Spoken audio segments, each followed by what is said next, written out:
What is school for? Feel free to call me slow, but I spent 16 years going to school, and I still don't know. When I finished, I didn't know how to do my own taxes, purchase a home, or apply for a loan. I didn't know a thing about investments, building credit, or getting a job. I graduated at the top of my class, and what did I have? This fancy diploma to sit at home with my mom. But luckily, they did teach me some important skills like factoring trinomials and how mitochondria is the powerhouse of the cell. I'm so happy I remember the Pythagorean theorem, because it helped me a lot. Okay, I'm lying. Let me stop. Because all the stuff they taught me, truthfully, I forgot. Mom, remember when you would ask me, what did you learn in school today? And I would say, nothing much. I wasn't being modest. The truth about it, Mom, is I had already forgotten.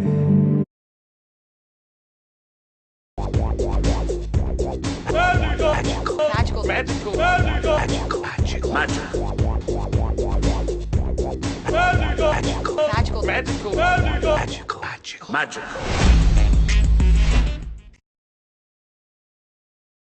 And it's not just me, millions of students sing the same song. How many of you guys avoid eye contact with the teacher to try not to get caught upon? Afraid to raise your hand for fear of being wrong, which proves that school isn't an environment for learning or building up the intellect. It's just a game you play for grades and how many A's you can collect. But I guess what do you expect when the most commonly asked question in class is this gonna be on the test? Is this gonna be on the test?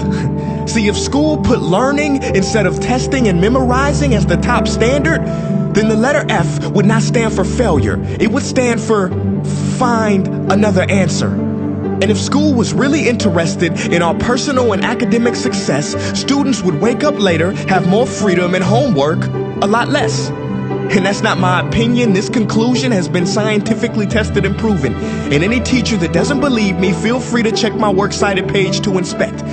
Oh, and I did it in MLA format because I know that's all you will accept. See, students would get more benefit from an extra hour of sleep than putting them through the torture of an extra essay, reading 150 pages, doing problems 1 through 60 on the worksheet, and having 3 projects due by the end of the week. Not only is it pointless pain, but it's also dim-witted. Because we get so much work, but they don't teach the time management skills to deal with it. See, in school, we are controlled by bells. We have to learn in rooms with the feng shui of a prison cell. We have to ask permission to relieve bodily functions, but not before the teacher asks a million questions like, why didn't you go before class? I'm sorry, my bladder is kind of on its own schedule and it's not always timely. See, teachers always say, use your time wisely. But that never made sense to me.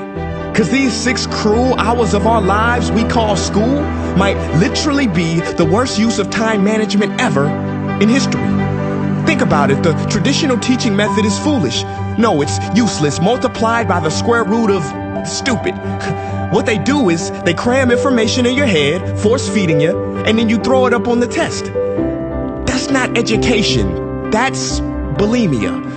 And the more bulimic you are, the better you will do on their assessments. So it's no wonder why so many students graduate mentally and emotionally anorexic. See, school teaches you how to memorize dots. True education should teach you how to connect them. True education teaches you how to catch a fish. School teaches you, yeah, you caught the fish, but you didn't show your work, so it doesn't count. Throw it back. I'm just asking, what is school for? It's not education, that's just not true. If you still think that, you might be sniffing glue. See, the word education comes from the Latin root educe, meaning bring out, i.e. bring the gifts out of a person and make them viable. But school doesn't bring out much, it just stuffs more facts inside of you. Now some of that stuff is justifiable. We need reading, writing, and some arithmetic, that's fair. But are you telling me metamorphic and igneous rocks are more important than self-care? If suicide is the 3rd leading cause of death of ages 10 to 24, and Harvard studies suggest the biggest predictor for success is self-control and emotional health, then why the heck aren't we taught how to handle stress, bullies, or rejection? How about anxiety or depression? You know, skills we need for our entire lives. Bro, I don't even know how to cook. I'm honestly surprised I'm still alive. But hey, at least I can name all the battles that happened in the Civil War. Seriously, what is school for? Some say you need it to be successful, and that's something we do not doubt. But do you own a MacBook or iPhone? Did you know they both were created by a dropout? Are you watching this video on Facebook or YouTube? Doesn't matter which you choose, they both were created by dropouts. Ever use Snapchat, WhatsApp, shopped at Whole Foods? Well, thank a dropout. Does your home furniture come from IKEA? Okay, don't get the wrong idea. He was not a dropout. Don't be a fool. I mean, how could he drop out? Ingvar Kamprad, founder of IKEA, never even went to school. I know what you're thinking. He's just picking and choosing. There's millions who didn't go to school that aren't successful. Who is he fooling? And you're right. But open your history books and start perusing. You'll find the very people we idolize in school never really had formal and/or secondary schooling. I'm talking George Washington, Abe Lincoln. America's best presidents had zero school between them. Ben Franklin, Thomas Edison, shall I proceed? Ernest Hemingway, Mark Twain, Teddy Roosevelt, Margaret Mead. Now please, I'm not saying drop out, because some schools are great and many teachers are rare treasures. I'm saying that there's a difference between people who are smart and people who score better. I'm saying that your future is something that no test will ever measure. Even if that test begins in 3 letters like SAT, ACT, it's BS if they say those determine your LIFE. No, your destiny is in your hands. You must shape it to be great. So don't expect school to open doors, because it's more likely to slam them in your face. Sometimes I wonder about all the dreams lost in school and how much potential goes to waste. If it wasn't for music and YouTube, then I would have been just another lost case.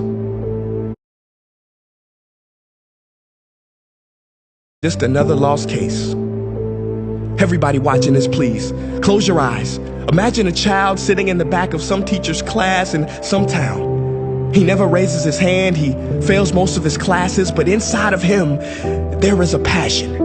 And if nurtured and brought out, will lead him to discover the cure for cancer. But you see, I'm afraid that that child's gift will never come out. He will never win the Nobel Prize award because in class he was ignored and his worth was judged only by his scores. So teachers, principals, parents, advisors, and students, I ask one more time, what is school for?